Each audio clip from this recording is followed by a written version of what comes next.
तो क्या हाल है बच्चों, मौज मस्ती चल रही है कि नहीं? सबसे पहले मुझे ये बता दो, क्योंकि आज हम इसी मौज मस्ती के साथ पढ़ने वाले हैं अपना नेक्स्ट चैप्टर जिसका नाम है mindful eating and a path to a healthy body. ओहो, ये क्या ही हाईलाइट कर दिया। बट हाईलाइट से मैं आप लोगों को बता दूं दोस्तों कि इस पूरी पीडीएफ में मैंने आपके लिए सब कुछ जो कि बहुत इंपॉर्टेंट है हाईलाइट कर लिया है। तो फटाक से जाओ, अपनी बुक लेके आ जाओ और मेरे साथ बैठ के अपनी बुक हाईलाइट करते रहो, ताकि इस वीडियो को देखने के बाद चैप्टर तो पूरा समझ में आ जाए, पर जब पेपर से पहले रिवीजन करने बैठो ना, तो भाई कोई दिक्कत ही ना हो, अपनी पीडीएफ में सारा अपनी बुक से सारा रिवीजन हो जाए। एंड ऑलरेडी लास्ट के 2 चैप्टर पढ़े हैं, तो जिसने नहीं पढ़े फटाक से यहां पे ऊपर लिंक आ रहा होगा, उनको जाके देख सकते हैं। चलो अब विदाउट एनी डिले फटाफट आज की पढ़ाई शुरू करते हैं, बहुत सारी मौज मस्ती और बहुत सारी एनर्जी के साथ। ठीक है ना? एकदम एनर्जी आ चुकी है, वेरी गुड। चलो जी, तो चैप्टर का नाम है mindful eating a path to a healthy body. मैं आपको बता दूं, अब से 1 साल पहले जब तक आपका सिलेबस मतलब ये बुक चेंज नहीं हुई थी, तब तक आपका फर्स्ट चैप्टर था food, where does it come from. तो वो जो चैप्टर था वो अब कन्वर्ट होके यहां आ गया है एंड थोड़ा सा बढ़ गया है। ठीक है, तो अपन को कोई टेंशन नहीं है, क्योंकि अपन ने सब कुछ इंपॉर्टेंट फिगर आउट कर लिया है। तो सिर्फ उतना पढ़ेंगे जितना सुपर इंपॉर्टेंट है, एंड बेकार की चीजें नहीं पढ़ रहे होंगे। देखो, वैसे तो मैं बता दूं कि कुछ भी बेकार नहीं है, एनसीईआरटी बुक में कुछ भी बेकार नहीं है, बट आई नो मेरी ये वीडियो बनाने का फोकस ये है कि आप इस चैप्टर में जो भी इंपॉर्टेंट है उस सब चीज़ों को समझें और साथ में अपने एग्जाम में हाईएस्ट स्कोर करें। This is the objective of this video. So पढ़ने को हम एक एक लाइन एक एक चीज़ पढ़ सकते हैं विच इज़ इंपॉर्टेंट, बट अभी के लिए इस वीडियो के लिए क्या इंपॉर्टेंट है अपन सिर्फ वो पढ़ेंगे। ठीक है जी, चलो बहुत सारी बातें हो गई, पर पढ़ाई शुरू नहीं हुई। तो व्हाट डू वी ईट से शुरू होता है। All of us eat food every day. Food is an essential component of our daily life. हम हर दिन भैया खाना ठूसते हैं, और खाना क्या है? एक एसेंशियल कंपोनेंट है हमारी रोजमर्रा की जिंदगी का। अब you may have notice that there is a variety in the food eaten by you and your friends. Do you think that such diversity in food exist in all states of the country? भाई यहाँ पे एक experiment था जिसमें हर बच्चे को अपने अपने वो हफ्ते भर में क्या खाता है ये लिखना था। अब जब लिखा तो देखा गया कि किसी के घर में कुछ बनता है, किसी के घर में कुछ बनता है, किसी के घर में बैंगन बन गए, आलू बन गए, पराठे बन गए। तो सोचने वाली बात यह है कि सबके घर में फूड की बड़ी तगड़ी वैरायटी है। तो क्या ये वैरायटी बस हमारे घरों में या हमारी स्टेट्स में भी है? तो ये इसको समझते हैं। तो अगला टॉपिक है हमारा फूड इन डिफरेंट रीजन्स, तो अलग अलग रीजन में। तो this table is very important. ये जो टेबल है यहाँ पे आपके सामने, ये बहुत ही ज्यादा important. Some traditional food items in various states of India. समझो, तो पंजाब में किस टाइप का क्रॉप्स उगाई जाती हैं? मेज, व्हीट, चिकपी मतलब दाना, जो क्या बोलते हैं उसको, चना, और पल्सेस। तो क्या खाना क्या पसंद है वहां? मक्के दी रोटी, सरसों दा साग, छोले भटूरे, पराठे, हलवा, खीर, ये सब कुछ बहुत पसंद है। और पीने में लस्सी, छाछ और मिल्क और चाय। कर्नाटका की बात करें तो वहां राइस, रागी, उड़द और कोकोनट उगाया जाता है। तो वहां का खाना क्या है? इडली, डोसा, सांबर, कोकोनट की चटनी बहुत बढ़िया लगती है, रागी मुड्डे, पलिया, रसम, राइस। और वहां का फेमस खाना क्या है? छाछ, कॉफी और टी। मणिपुर की बात करें तो यहाँ पे राइस, बम्बू और सोयाबीन उगाया जाता है बहुत ज्यादा। तो यहाँ का ट्रेडिशनल खाना क्या है? राइस, अरोम्बा जो कि एक चटनी होती है, और सिंजगू, कंगसोई, और यहाँ की बेवरेज है ब्लैक टी। समझ आया बच्चा पार्टी को? ऑसम। और इसके अलावा आप और भी कई लिख सकते हो, अपने हिसाब से पढ़ा सकते हो। तो देखो, you may find that some food items are common in many state. अब देखोगे कुछ आइटम जैसे राइस कई स्टेट्स में कॉमन है, while some are eaten only in a particular state. वहीं पे कुछ ऐसे हैं जो केवल कुछ ही शहरों में या कुछ ही स्टेट्स में खाए जाते हैं। वाई? सो तुमने ऑब्जर्व करने वाली बात यह है यहाँ पे, that traditional food of any state is usually based on the crops grown in that state. Very important line, very important line. समझो क्या कह रहे हैं कि traditional food of any state is usually based on the crops grown in that state. तो किसी भी state का ट्रेडिशनल फूड वही होता है जिस तरह की सबसे ज्यादा क्रॉप उस स्टेट में उगाई जाती है। समझ आया? कितना सिंपल। अब हमें क्लियर हो गया कि अच्छा ये वैरायटी इसलिए है क्योंकि यहां पे यही उगाया जाता है तो यही खाया जाता है, वहां पे वही उगाया जाता है तो वही खाया जाता है। कितना सिंपल है, टेंशन ही नहीं लेनी। अब देखो, India is an agricultural country with diverse soil and climate types. Various crops are grown in different regions depending on the soil types and climatic condition. अब भाई सबको पता है हमारा देश एक क्या है? एग्रीकल्चर वाला कंट्री है। एग्रीकल्चर से हमारी इकोनॉमी चलती है। मतलब हमारे देश में पूरे देश में अलग अलग तरह की क्रॉप्स उगाई जाती हैं। अब अलग अलग तरह की क्रॉप्स होंगी तो अलग अलग तरह का खाना भी होगा। कितना सिंपल सी बात है ना। अब इंडिया के अलग अलग रीजन में द चॉइस ऑफ फूड में vary according to the cultivation of food crops in that particular region, taste preference, culture, tradition. तो ये कुछ चीजें हैं कि भाई देखो, एक एरिया का फूड इस वजह से डिफर करेगा क्योंकि वहां पे कल्टीवेशन अलग होती है। भाई कहीं पे राइस उगाया जाता है तो उनको वो आसानी से मिलता है तो वो उसी से अलग अलग डिश बनाते हैं, उसी को खाते हैं। कहीं पे वीट उगाया जाता है तो वो वहीं से उन्होंने रोटी बनाया है, खूब बनाया है। तो समझ रहे हो डिफरेंस क्या है। ये डिफरेंस है, एकदम सिंपल था। ये पहला टॉपिक बहुत सिंपल था, आई एम प्रीटी श्योर आपको अच्छे समझ में आ गया। So this was the most important line इस पूरे टॉपिक में। समझ आई। आगे बढ़ते हैं और बढ़िया टॉपिक पढ़ते हैं, मस्ती के साथ पढ़ते हैं जी। चलो वापस से पंप अप हो जाओ। अगला, how have cooking practices change over time. भाई कई इतने सालों में कुकिंग की प्रैक्टिस कैसे चेंज हुई है। क्या करो, अपनी नानी दादी के पास जाओ और उनसे बातें करो, दादी ये बताओ अब खाने में मतलब पहले ऐसे क्या कुकिंग प्रैक्टिस थी और अब क्या चेंज हो गया। देखो मैंने ऑलरेडी हाईलाइट यहाँ पे फोटोज बने हुए हैं। भाई पहले चलता था चूल्हा और अब आ गई है मॉडर्न गैस। पहले चलता था सिलबट्टा, इसमें बहुत बढ़िया क्या चटनियां बनती थी, और अब क्या आ गए हैं, मिक्सर ग्राइंडर। तो इस तरीके के कुछ चेंजेस आए हैं एंड आइए इनके बारे में समझते हैं। कुकिंग प्रैक्टिसेस, जिन्हें कलिनरी प्रैक्टिसेस भी कहा जाता है scientifically, have changed over time. कई सालों में ये बदल गई हैं और there is a significant difference between traditional and modern culinary practice. काफी डिफरेंस है, आइए जानते हैं डिफरेंस क्या है। Earlier most cooking was done using a chulha. पहले क्या होता था, चूल्हे पे होता था। अब क्या है, मॉडर्न गैस स्टोव आ गए। ये तो अपन ने भैया ऑलरेडी बात कर लिया है। पहले ग्राइंडिंग वगैरह सिलबट्टे पे होती थी, अब ये अजी ये तो हमने फोटो में ही देख लिया। कोई बात नहीं, फिर भी हाईलाइट कर दिया ताकि तुम भी अपनी बुक में फट फट हाईलाइट कर लो। वैसे मैं सोच रहा हूँ ये पीडीएफ भी तुम लोगों को प्रोवाइड करना शुरू कर दूँ ऐसे हाईलाइटेड। सो आई होप ये हेल्प होगी। कमेंट करके बताना तुम्हें चाहिए कि नहीं चाहिए। These changes may be due to factors such as technological development, improved transportation and better communication. अगर आपसे कोई पूछे भैया ये चेंजेस आए तो आए क्यों, है ना, हम सिलपट्टा बढ़िया था, टेस्ट अच्छा आ रहा था, बट हम इस पे क्यों शिफ्ट हो गए। तो इसका रीजन क्या है कि भैया टेक्नोलॉजी बढ़ गई आगे। जब इंसान को पता है कि एक टक करने से काम हो जाएगा तो इतनी मेहनत क्यों करी जाए। ट्रांसपोर्टेशन इंप्रूव हो गया, है ना, चीज़ें बहुत आसान हो गई और कम्युनिकेशन बेटर हो गया। ये सारी चीज़ों के चलते हम थोड़ा सा एडवांस हो गए, अब हमें ज़्यादा मेहनत नहीं करनी पड़ती है।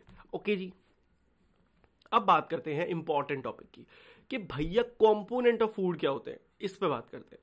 तो एक टीचर डॉक्टर साहब ने एक बात बोली कि health is the ultimate wealth. क्या मतलब कि जिसके पास हेल्थ अच्छी है ना वो दुनिया में सबसे अमीर है।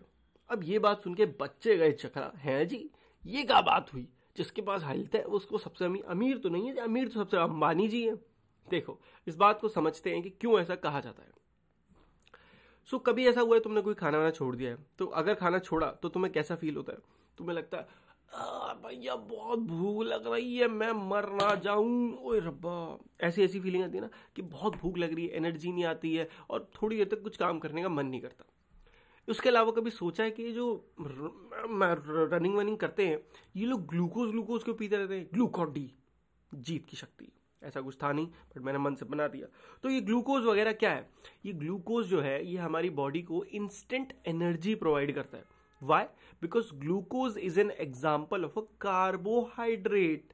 भैया ई का होब है, ये कार्बोहाइड्रेट का होता है, जरा इलेबोरेट करिए, समझते हैं, समझाता हूं देख भाई, कार्बोहाइड्रेट क्या होते हैं, are one of the primary sources of energy in our diet.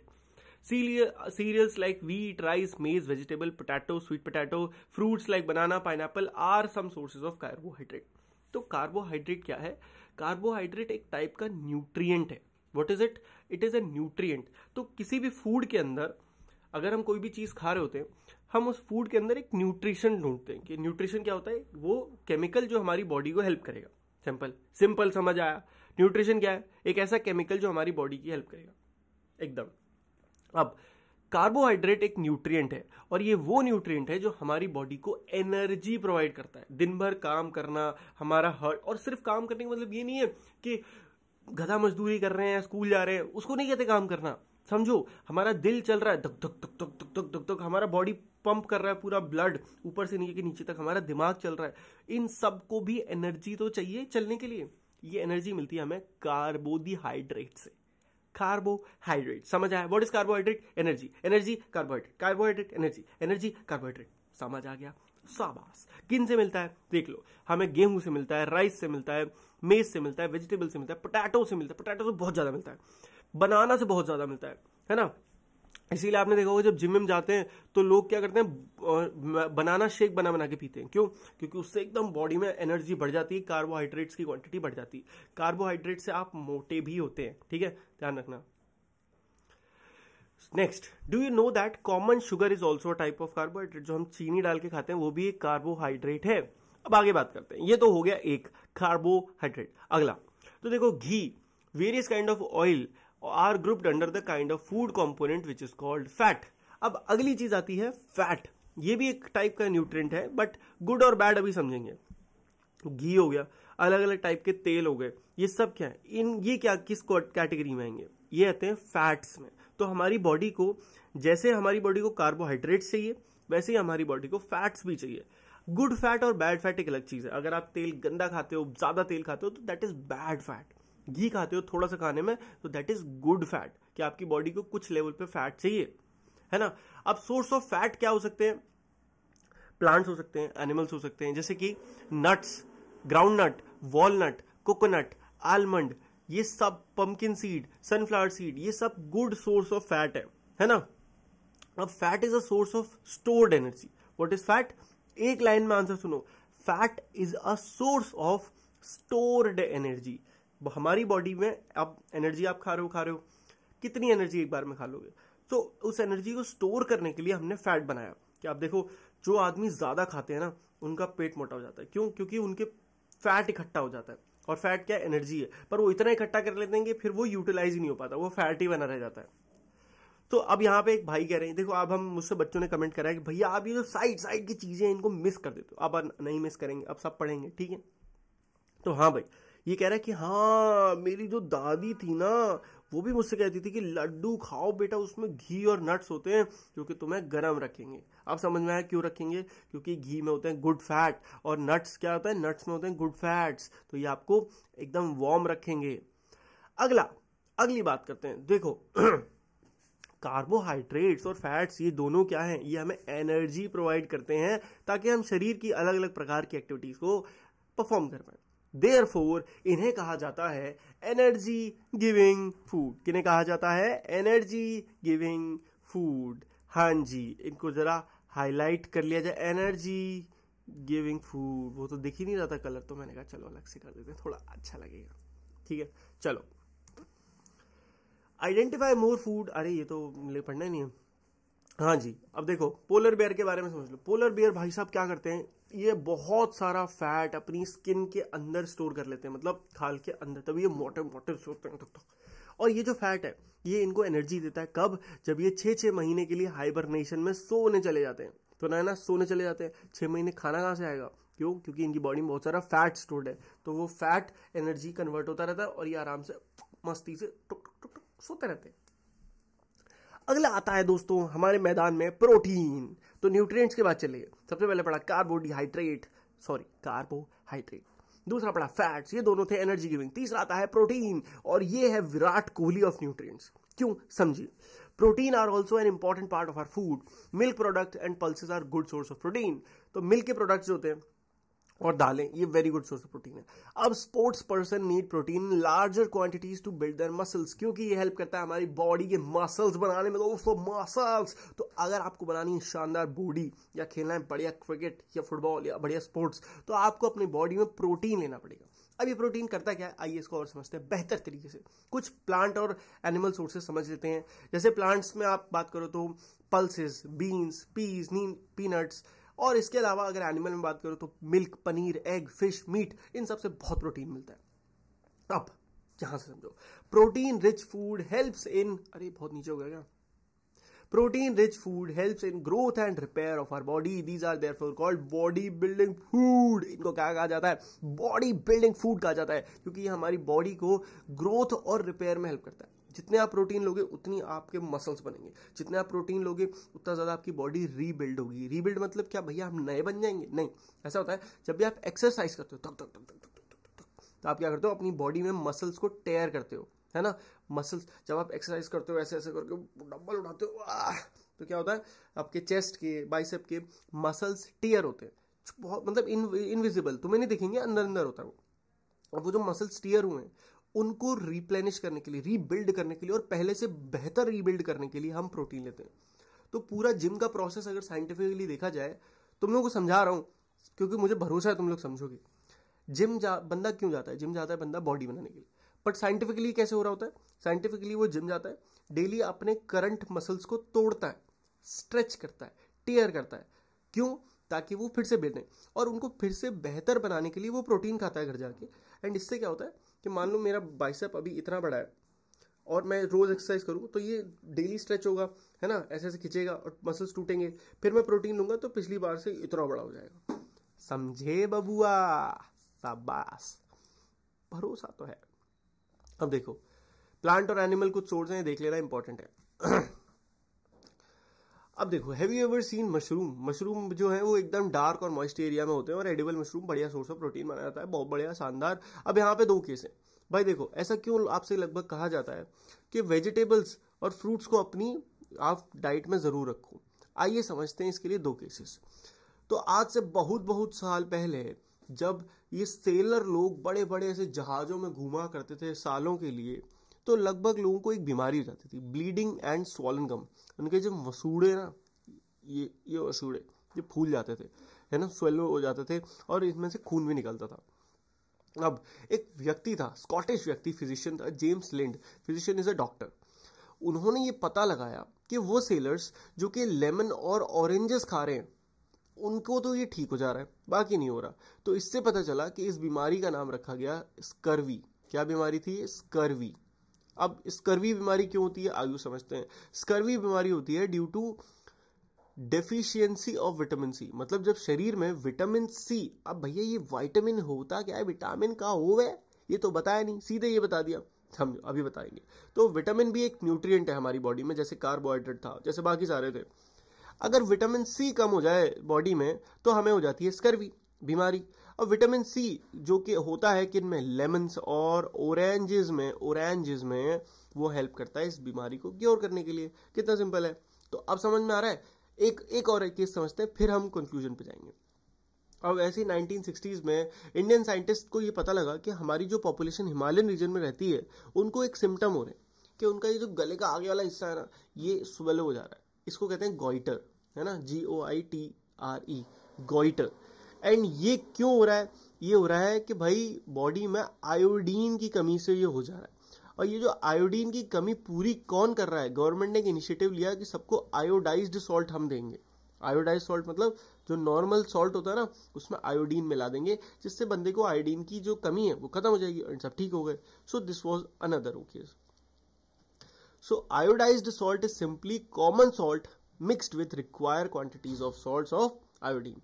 तो इन दो चीजों से हमें पता ये चला कि जब हम ये मम्मी पापा ये कहते हैं कि यार फल खाओ, सब्जी खाओ, क्यों कहते हैं? बिकॉज क्या होगा, अगर हम ये सब नहीं खाएंगे तो हमारी बॉडी में एक सर्टेन न्यूट्रिएंट कम होने लग जाएगा। एंड शायद अभी हमें कोई फर्क नहीं लग रहा, बट एकदम से जब कोई बीमारी आ जाएगी स्कर्वी जैसी, तब लगेगा कि यार काश थोड़े फल खा लिए होते, आज ये सब बीमारी नहीं झेलनी पड़ती। Same for iodine. बॉडी में देखो, बॉडी में 4-5 तरीके के न्यूट्रिएंट्स हैं। अभी तक हमने कौन कौन से पढ़े? कार्बोहाइड्रेट पढ़ा, बोलो बोलो बोलो बोलो, अगला फैट्स पढ़ा, फिर प्रोटीन पढ़ा, फिर विटामिन पढ़ा, फिर आयोडीन पढ़ा। तो ये 5 तरीके के न्यूट्रिएंट्स हमने पढ़े। अब ऐसे और भी होते हैं हजारों, बट कुछ ये जो मेजर जो आपको इस क्लास में पढ़ाए जा रहे हैं, समझ लो कि ये इतने मेन है कि अगर इनमें से कुछ भी कम हो जाए तो एक थोड़ी तगड़ी बीमारी पक्की है। तो हमें क्या करना है, अपना खाना कुछ इस तरीके से बनाना है कि उसमें ये सारे न्यूट्रिएंट्स पूरे हो जाए। ठीक है, समझ लो, दिस इज द टारगेट। अब ये सर्वे फरवे तो छोड़ ही दो, ये बहुत इंपॉर्टेंट है। तो अब हमने यार विटामिन के बारे में बताया नहीं तो चलो मैं ही बता देता हूं तुमको। हाँ ठीक है, देखो इन्होंने बोला है कि एक काम करो और बीमारियां जाके सर्च करो, बट देखो विटामिन के बारे में आपको मैं ही बता देता हूँ कि देखो भाई सिंपल सी बात है कि जैसे हमारे बॉडी में प्रोटीन होता है, क्या होता है? प्रोटीन होता है। सिमिलरली एक और ऐसा केमिकल होता है, दिस इज अ केमिकल, क्या? Vitamin C. तो ये विटामिन जो है, ये इनका काम होता है, ये हमारी बॉडी में डिजीजेस को वो करते हैं, अवॉइड करते हैं।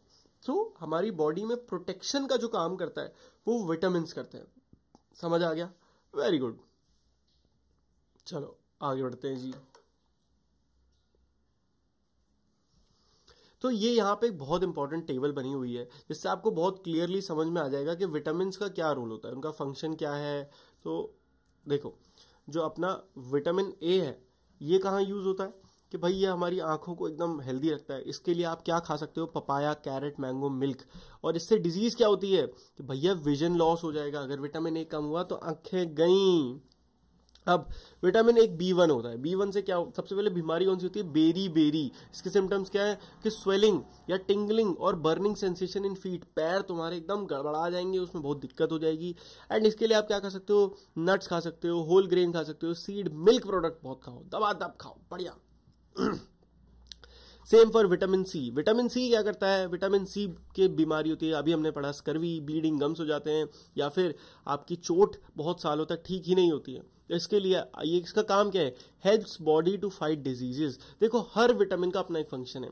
इसका फंक्शन क्या है कि ये आईज और स्किन को हेल्दी रखता है। इसका फंक्शन क्या है कि ये हार्ट और बाकी फंक्शंस को सपोर्ट करता है। इसका फंक्शन क्या है, ये डिजीज से फाइट करता है। नीचे क्या है जरा उसको भी देख ले भाई। यहाँ पे विटामिन डी और बहुत सारे हैं, देखो ये सब बहुत सुपर डुपर इंपॉर्टेंट है। विटामिन डी का फंक्शन क्या है कि ये बॉडी में कैल्शियम और बोन जो होती है ना, हड्डियां, उनको मजबूत रखता है। की बोन्स एंड टीथ हेल्दी, ये हेल्दी रखता है कैल्शियम। आयोडीन क्या करता है, helps to perform physical and mental activities, हमारे दिमाग को शक्ति देता है आयोडीन। और आयरन, एक आयरन भी एक चीज होती है, लोहा नहीं होता है, आयरन खाने का होता है। ये क्या होता है, इंपॉर्टेंट कंपोनेंट ऑफ ब्लड, हमारे ब्लड के लिए इंपॉर्टेंट है। तो this table is very very very important तुम्हारे लिए, ट्रस्ट मी। कोई दुनिया में ऐसा कोई ट्रिक नहीं आएगी जो तुम्हें ये रटा देगी। So what you have to do is, इसको 2 बार बनाना है। तुमने 2 बार ये बना ली तो तुम्हारे चकदे फट्टे, कोई पेपर में कैसा भी MCQ आ जाए, लॉन्ग आंसर आ जाए, तो तुम फोड़ के आओगे, समझ रहे हो, फोड़ के आओगे। तो 2 बार बना लेना मेरे कहने पे, ठीक है जी। चल वेरी गुड, चकदे फटे ते बले बले, लेट्स गो, शाबाश शाबाश। अब देख लो भैया, vitamin A, B1, C, D, minerals जैसे calcium, iodine, iron are 2 groups of food component that protect our body from various disease. Okay दोस्तों, तो यहाँ पे थोड़ा एक्सप्लेनेशन था विटामिन का, बट मैंने आपको पहले ही बता दिया। तो यहाँ पे वेरी इंपॉर्टेंट क्या है, ये विटामिन होते हैं A1, B1, C, D, ये जो विटामिन होते हैं। और ये कैल्शियम, आयोडीन, आयरन, इन्हें कहा जाता है मिनरल्स। ये 2 तरीके के फूड कंपोनेंट हैं जिनका मेन टास्क है बस हमारी बॉडी को प्रोटेक्ट करना अलग अलग बीमारियों से। बट अगर इनकी ही कमी हो जाए, विटामिन की या मिनरल की, तो इनसे जो डेफिशिएंसीज होती है उनको आप कैसे ठीक कर सकते हैं। बहुत सिंपल है, वेरी वेरी सिंपल। बताओ इसकी कमी को पूरा करने के लिए क्या है, जो जिससे कमी हो रही है वो खा लो। तो food component that provide energy, support, growth, help, repair, protect our body from disease, maintain various bodily function are called nutrients. The major nutrients in our food include carbohydrate, protein, fat, vitamin, mineral. अरे वाह, अब बोलो शेरों, कह दो तुम्हें ये सब मैंने पहले ही नहीं बता दिया था। तो हमारी बॉडी के, अब ये बहुत इंपॉर्टेंट है, इसको ना रट लो। फूड कंपोनेंट्स जो कि हमारी बॉडी को एनर्जी प्रोवाइड करते हैं, सपोर्ट, ग्रोथ प्रोवाइड करते हैं, रिपेयर और प्रोटेक्ट करते हैं डिजीजेस से, और मेंटेन करते हैं अलग अलग बॉडी के फंक्शंस को, इन्हें कहा जाता है न्यूट्रिएंट्स। तो मेजर न्यूट्रिएंट्स कौन कौन से हैं, carbohydrate, protein, fat, vitamin, minerals. Very good, यही तो मैंने पढ़ाए थे, यही अपने को क्लियर हो गए। अब विटामिन और मिनरल जो होते हैं इन्हें प्रोटेक्टिव न्यूट्रिएंट्स भी कहा जाता है। वाई, अभी हमने समझा, क्योंकि ये हमारी बॉडी को अलग अलग डिजीज से प्रोटेक्ट करते हैं और हमको हेल्दी रखते हैं। बहुत सिंपल। अब what difference do you observe in raw and cooked vegetables. अब कभी आपने सोचा है कि रॉ, कच्ची और पकी हुई वेजिटेबल्स में अंतर क्या है। नोट करना कि जब आप किसी चीज को पकाते हो एकदम, तो उसका जो ब्राइट कलर होता है ना, वो एकदम हल्का हो जाता है। एकदम जैसे कभी पालक होता है, पालक देखा एकदम फ्रेश ग्रीन होता है, जैसी मम्मी उसको पानी में डालेंगी या पकाएंगी वो एकदम मतलब अजीब सा हो जाता है, या फिर वो सॉफ्टर हो जाता है और क्रिस्पियर नहीं रहता। क्यों, अब समझो। Some nutrients like vitamin C and others are lost during cooking due to high heat. कई न्यूट्रिएंट जैसे कि विटामिन C, ये बहुत ज्यादा गर्मी की वजह से गायब हो जाते हैं। So would it not be wise to include fruits and uncooked vegetables into our diet. इसीलिए कहा जाता है कि सैलेड्स खाओ। वाई, क्योंकि सैलेड अनकुक्ड है, तो इसीलिए कहा जाता है, मम्मी कहती है कि भाई अपने डाइट में कच्ची सब्जियां जैसे कि सलाद या फिर फ्रूट्स को जरूर इंक्लूड करो। और वॉशिंग कट और पील्ड वेजिटेबल एंड फ्रूट्स में also result in loss of vitamin, very important. कई वेजिटेबल्स नेचुरल बहुत सही होती हैं, मतलब देखो आजकल ये बात लॉजिकल नहीं बैठेगी, क्योंकि अब क्या केमिकल वाली सब्जियां आने लगी हैं जिसमें केमिकल ठुसा होता है, तो उनको धो लेना इज बेटर। बट मान के चलते हैं कि आपका अपना फ्रेश फार्म है फॉर 1 मिनट के लिए, सो बेटर ये होगा कि आप बिना छिली बिना धुली सब्जियां खाएं। सोच रहे हो, बस एक बार पानी में धुली, ये नहीं गर्म पानी में बॉईल कर दी, क्योंकि उसमें आपको मैक्सिमम न्यूट्रिशन मिलेगा, ये लोग कह रहे हैं। अब ये भाई लड़का पूछ रहा है कि do we obtain all nutrients from plant and animal, क्या हमें सारा न्यूट्रिएंट प्लांट और एनिमल से मिलता है? तो टीचर कह रहा है नहीं नहीं मेधु, न्यूट्रिएंट हमें सॉल्ट से भी मिल सकता है। जो सॉल्ट कहाँ से? हमें सी वाटर से मिलता है। तो देखा, सी वाटर से भी हमको मिल जाता है।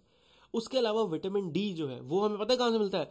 सन से, धूप। जादू की मेन शक्तियां सारी विटामिन डी में छुपी हुई थी दोस्तों, क्योंकि वो धूप धूप करता रहता था।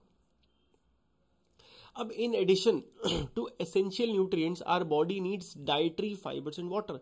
अरे भैया अब ये नया क्या आ गया? हमें वो 5 समझ में आ गए थे, कार्बोहाइड्रेट, फैट, प्रोटीन, मिनरल्स और विटामिन। ये 5 अपन को समझ में आ गए थे। अब ये नए क्या आ गए? तो अब 2 नई चीजें आई हैं, डाइटरी फाइबर और वाटर।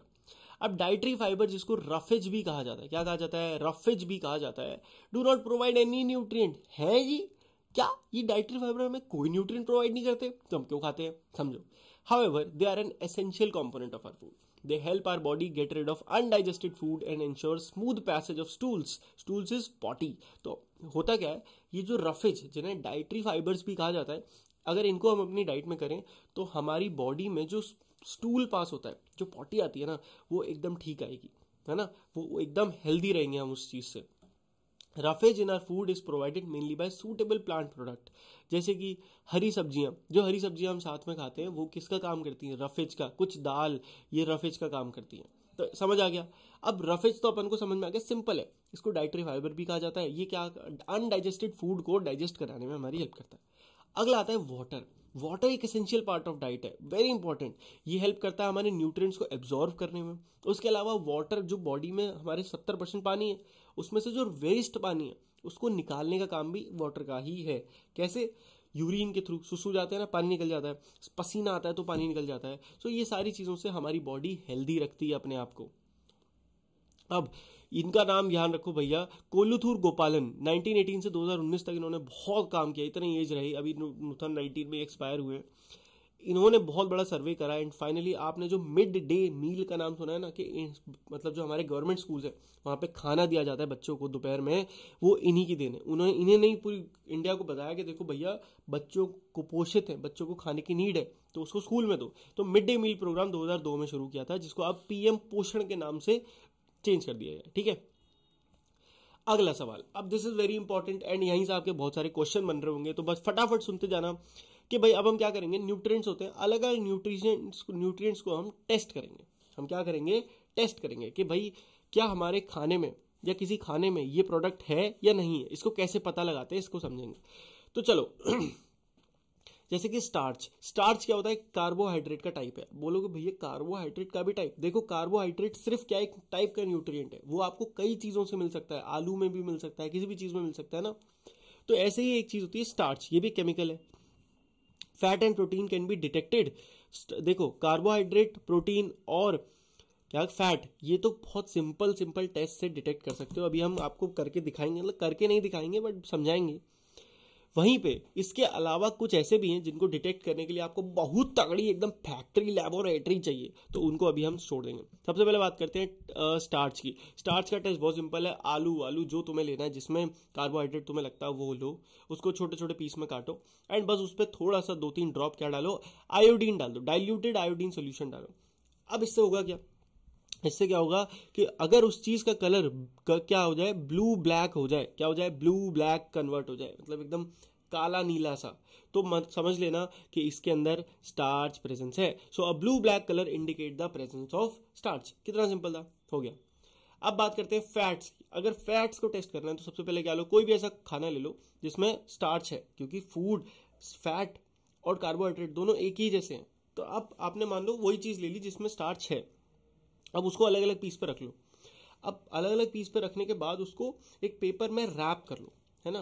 रैप करके पहले पानी हटा देना, पानी नहीं होना चाहिए उसमें। रैप करके 2-3 मिनट रखो, दबाओ, एंड फिर वो खोलो एंड उस पेपर को देखो। अगर उस पेपर पे आपको एक ऑयली पैच दिखता है, क्या दिखता है? ऑयली, मतलब तेल तेल सा दिख रहा है, ऐसे चमका, धूप में देखो तेल चमकेगा, तो अगर वो है तो मतलब उसके अंदर क्या है? फैट्स है, क्योंकि फैट्स का मतलब ये सिर्फ ऑयल्स, तो ऑयल्स हैं तो फैट्स है, सिंपल है, तो हो गए। तीसरा है प्रोटीन। प्रोटीन का थोड़ा ध्यान रखना है, प्रिकॉशंस लिखे हैं। तो सबसे पहले आपने पहले जो जो प्रीवियस एक्टिविटीज में खाना लिया उनको ले लो। अब मेक अ पेस्ट और powder of the food item using पेसल and motor. तो वो जो पीसने वाला होता है ना, उससे आप पूरे खाने का अपना पेस्ट बना लो। अब आधी चम्मच हर फूड का एक अलग अलग क्लीन टेस्ट ट्यूब पकड़ो और उसमें डाल दो। देखो टेस्ट ट्यूब दिखा देते हैं तुमको, ये रहा देखो बच्चों, आंटी हमारी टेस्ट ट्यूब से काम कर रही है। अब करना क्या है, 2-3 टीस्पून ऑफ वाटर सब में डाल दो, 2-2 3-3 बूंद पानी।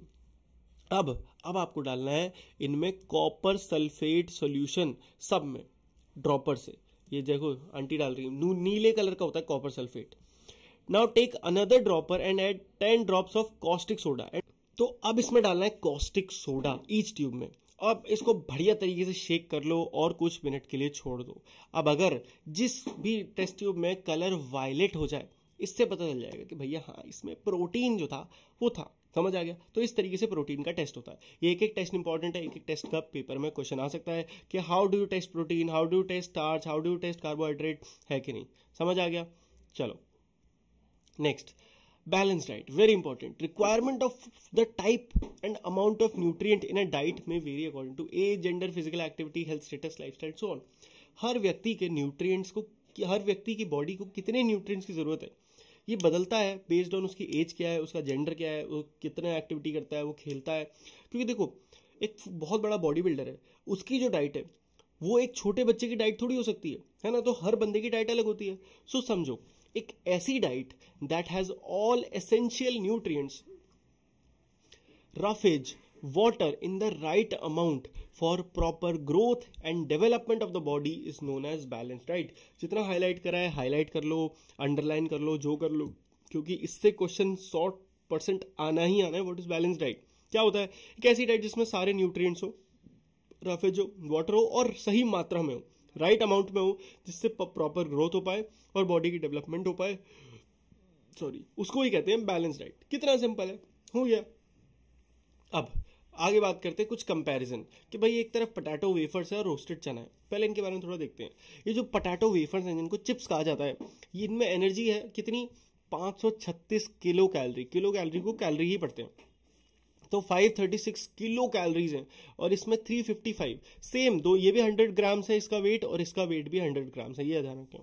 इसमें फैट है 35 ग्राम, इसमें फैट है 6.26 ग्राम, इसमें कार्बोहाइड्रेट है 53 ग्राम, इसमें कार्बोहाइड्रेट है 58, प्रोटीन 7 ग्राम, प्रोटीन 18 ग्राम, डाइटरी फाइबर 4.8, डाइटरी फाइबर 16.8। अब ध्यान से समझो, यहां पे आप देख पा रहे हो कि एनर्जी काफी कम है ना, कैलोरीज कम है, यहाँ कैलोरीज बहुत ज्यादा है।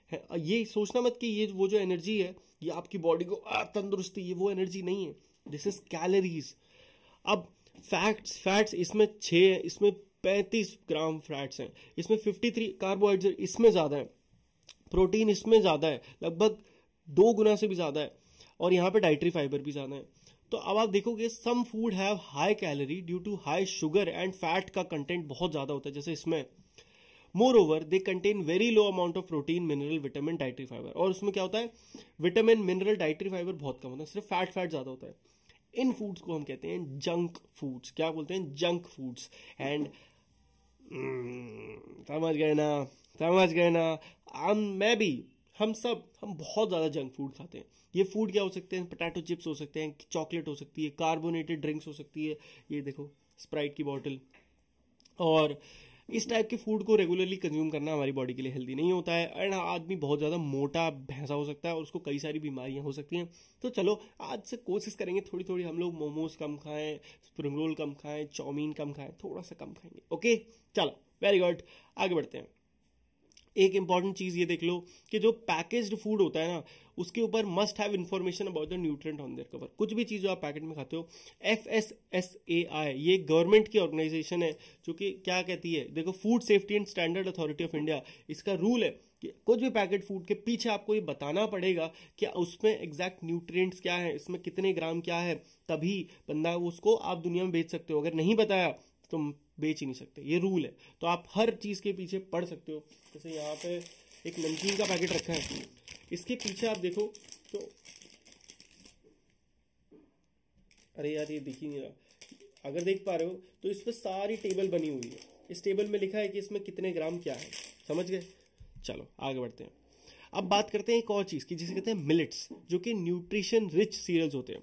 You may have heard of jowar, bajra, ragi, ये सब चीजें सुनी होंगी। एक ज्वार होता है, एक बाजरा होता है, बाजरे की रोटी, ये सब किस में आते हैं? ये इंडिया की नेटिव क्रॉप्स है, मतलब इंडिया में उगती है और ये इंडिया के अलग अलग क्लाइमेटिक कंडीशन में आराम से उगाई जाती हैं और इनका न्यूट्रिशन भी बहुत ज्यादा है।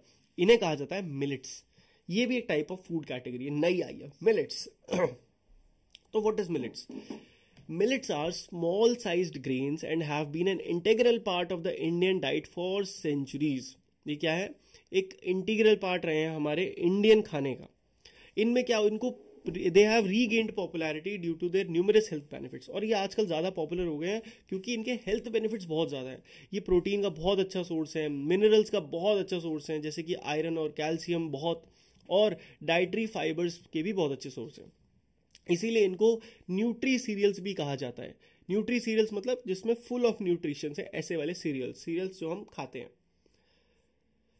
अब next and probably the last topic है food miles. What is food miles? Food miles मतलब क्या होता है? कुछ क्वेश्चन है, सोचो कि भाई कैसे फूड जो है वो हमारे एक खेत से हमारी प्लेट पे आता है। कभी सोचा है? क्या स्टेप्स इन्वॉल्व होते होंगे इस प्रोसेस में, कौन कौन से लोग इन्वॉल्व होते होंगे, कितना टाइम जाता होगा, ये सारी चीज़ों के लिए आइए समझते हैं। ठीक है, तो इसके लिए सबसे पहले हमें एक साइकिल समझनी पड़ेगी। तो साइकिल ये ध्यान से देखो कि कैसे एक खेत से हमारे पास खाना आता है। सबसे पहला स्टेप होता है, फार्मर जो है वो वीट उगाता है, फार्मर ने गेहूं उगाया, उसके बाद जब ये गेहूं उग गया, threshing and winnowing of grain, मतलब क्या होता है, जब आपने ये पढ़ा होगा कि जब ग्रेन्स को साफ करते हैं तो उसकी थ्रेशिंग और विनोइंग करनी होती है। थ्रेशिंग मतलब उसको पीटना होता है जिससे गंदगी निकल जाती है। विनोइंग मतलब उसमें से छोटे छोटे गंदगी के पीसेस को फिर से निकालना। अब उसके बाद इनको बोरों में भर के रख दिया जाता है स्टोरेज में, और उसके बाद इनको grinding of grains and packaging. तो आपने कई बार देखा होगा कि क्या होता है, आटा चक्की पे ये गेहूं पिस रहे होते हैं। आप अपने गेहूं भी ले जाके पिसवा सकते हो, वरना वो अपने गेहूं पीस रहे होते हैं। जब ये गेहूं पिस जाते हैं तो ये रिटेल शॉप्स पे मतलब पैकेट बन के पहुंच जाता है आटा। ये आटा बन गया। अब ये आटा हम अपने घर पे लाते हैं और इसी आटे से हम क्या बनाते हैं, रोटी बनाते हैं। तो समझ आया, this was the whole cycle. तो इसे कहते हैं story of chapati from farm to plate. तो इसका भी क्वेश्चन आ सकता है, आपको अच्छे समझ में आ गया, डायग्राम बना देना है। अब देखो, the entire distance travelled by a bag of wheat और any other food item from producer to the consumer is known as food mile. तो फूड माइल्स क्या होता है, वो पूरी डिस्टेंस जो कि एक गेहूं ने ट्रैवल करी है खेत से लेके आपकी प्लेट तक, उसे कहते हैं फूड माइल्स।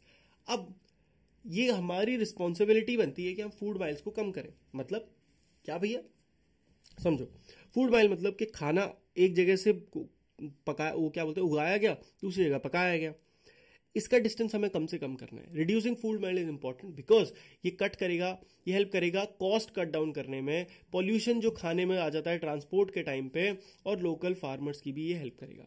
क्या होता है ना, मान लो किसी केरला में किसी किसान ने ये गेहूं उगाया, वो कश्मीर में बिक रहा है, कब तक वो पहुंचेगा, इसमें हजारों लोग इन्वॉल्व होंगे। वी हैव टू कुछ ऐसा प्लान करना है कि यहीं पे उगे और यहीं पे बिके। इससे क्या होगा, सस्ता भी होगा, लोकल फार्मर्स की हेल्प भी होगी, सबका फायदा, कि टाइम पे भी मिलेगा, फ्रेश भी मिलेगा। बट हम क्या करते हैं, कई बार ये फूड माइल्स बढ़ जाते हैं, कश्मीर तक बिक रहा है, तो उसकी वजह से कॉस्ट भी ज्यादा हो जाती है, सब कुछ ज्यादा हो जाता है। क्या जरूरत है ऐसी चीज की। एंड चलो इसी के साथ मैनी पीपल, लास्ट में एक छोटा सा चीज़ है कि बहुत सारे लोग खाने को वेस्ट करते हैं। भाई खाना वेस्ट नहीं करना चाहिए, बहुत सारे लोगों की एफर्ट्स होती है, बहुत सारे लोगों की मेहनत होती है खाने में ना। So we shouldn't do that, और हम नहीं करेंगे, भरोसा है हमारा। तो बस लास्ट में, eat healthy, share and respect food, support local producers. इसी के साथ ये चैप्टर हमने पूरा समाप्त कर लिया है। काफ़ी बड़ा चैप्टर था मैं जानता हूँ, बट ट्रस्ट मी, एक एक चीज़, एक एक छोटी छोटी चीज़ हमने कवर कर लिया है। कोई भी दिक्कत होती है तो टेंशन नहीं लेना, कमेंट कर देना। अगर आपने मेरे साथ ये वीडियो में हाईलाइट करी अपनी बुक में, तो ट्रस्ट मी, आपको किसी भी और वीडियो की नीड नहीं है। जस्ट क्या करो, जितना हाईलाइटेड है उसको पढ़ो, रिवीजन करो, और देखना तुम फोड़ के आओगे। क्वेश्चन आंसर्स की वीडियो अगली ही होगी, तो वो देखना जरूर, ताकि एग्जाम में फोड़ पाओ। मिलते हैं नेक्स्ट वीडियो में, तब तक के लिए goodbye, take care and मौज मस्ती करते रहिए, बाय बाय।